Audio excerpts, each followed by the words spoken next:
एक आश्रम में मंदिर के अंदर 3 मूर्तियां थीं, राम, लक्ष्मण और सीता जी की। वहीं एक व्यक्ति पहुंचा और जाकर के निवेदन किया, गुरुजी मुझे दीक्षा प्रदान कर दो, मुझे आप अपना शिष्य बना लो। तो गुरुजी ने कह दिया, ठीक है, समय आने पर मैं तुझे दीक्षा प्रदान कर दूंगा, लेकिन अभी मेरा मन वृंदावन जाने का हो रहा है। कुछ दिनों बाद मैं वापस आ जाऊंगा। जब तक यहाँ जैसे ही प्रसाद तैयार हो, प्रसाद बनाने के बाद में भगवान का भोग लगा देना। शिष्य से बोल दिया। तो प्रभु प्रेमी जनों, शिष्य ने गुरुजी का जो आदेश था वो स्वीकार करते हुए कह दिया, गुरुजी आप निश्चिंत रहें, मैं भोग लगा दिया करूंगा। जैसे ही गुरुजी वहां से निकले तो शिष्य ने प्रसाद तैयार किया और भोग लगाने के लिए 3 थाली तैयार की। और जैसे ही तैयार करके जाकर अंदर पहुंचा, सामने रख दी और निवेदन करने लगा। लेकिन वो नहीं जानता कि भोग लगाते कैसे हैं और भोग लगाने का क्रम क्या है, वो नहीं जानता। लेकिन उसके अंदर विश्वास है कि मैं भोग लगाऊंगा तो भगवान उसे ग्रहण जरूर करने आएंगे। उसे ये पता नहीं है कि मैं भोग लगाऊंगा और भोग लगाने का यही क्रम है। जैसे ही प्रसाद सामने रखा और थोड़े समय बाद उसे खुद ग्रहण कर लिया, उसे ये पता नहीं है। प्रभु प्रेमी जनों, हाथ जोड़कर निवेदन कर रहा है, हे भगवान आप आओ, प्रसाद तैयार है। लेकिन वहां कोई नहीं आए। अब उसने मन में विचार किया, हो सकता है परमात्मा मुझसे रुष्ट हो गए हो।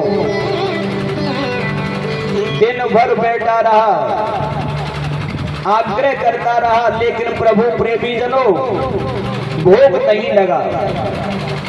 शाम का समय हो गया। उसने पुनः प्रसाद तैयार किया और भोग लगाने का प्रयास किया। 3 थालियों में लेकर के सामने रख दी और हाथ जोड़कर निवेदन करने लगा, हे भगवान आप आओ, ग्रहण करो। लेकिन फिर भी भगवान का साक्षात्कार नहीं हुआ। अब रात्रि भर उसे नींद नहीं आई। सुबह ब्रह्म मुहूर्त में जागा। उसने पुनः प्रसाद तैयार किया और प्रसाद तैयार करने के बाद में मन में विचार किया कि हो सकता है कि मेरे बनाने में कोई त्रुटि हो रही हो, कोई कमी रह रही हो। मैं पवित्रता के साथ भोजन तैयार करूंगा। उसके अंदर संकल्प जागृत हो गया। ये संकल्प है कि भगवान साक्षात रूप में आकर के इसे ग्रहण करेंगे। उसे भोग लगाने का जो क्रम है उसके बारे में जानकारी नहीं है। उसके अंदर सरलता है। प्रभु प्रेमी जनों, आज भी यदि जीवन में सरलता चलकर आ जाए तो आज भी परमात्मा का दर्शन संभव है। आज भी भगवान का साक्षात्कार हो सकता है। केवल शर्त यह है कि जीवन में सरलता आ जाए, बनावटीपन न रहे। अब उसने मन में विचार किया कि यदि मैं पवित्रता के साथ प्रसाद तैयार करूंगा तो ये जरूर ग्रहण करेंगे, और यदि इन्होंने ग्रहण नहीं किया तो ये गुरुजी से मेरी शिकायत कर देंगे।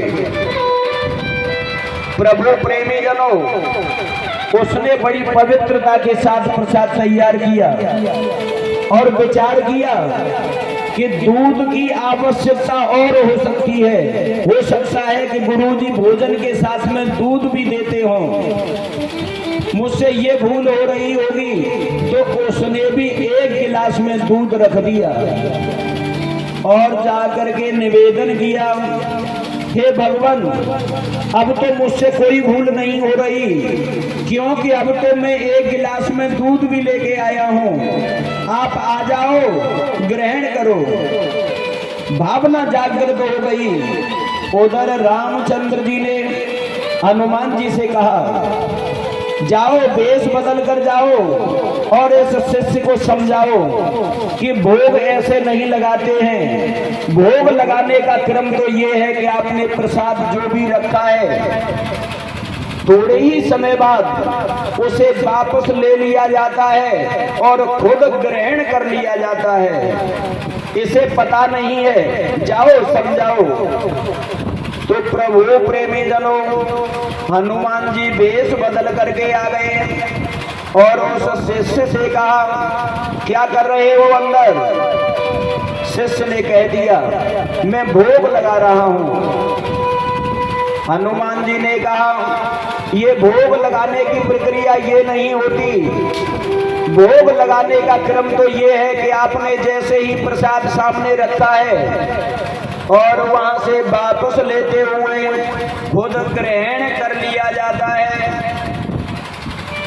प्रभु प्रेमी जनों, ऐसा कहा, लेकिन उसने मना कर दिया, कह दिया कि जब तक भगवान आकर के ग्रहण नहीं करेंगे मैं यहाँ से वापस नहीं जाऊंगा और खुद भी भोजन नहीं करूंगा। यदि इन्होंने भोजन नहीं किए तो गुरुजी वापस आएंगे, ये गुरुजी से शिकायत कर देंगे और गुरुजी मुझे आश्रम से बाहर निकाल देंगे।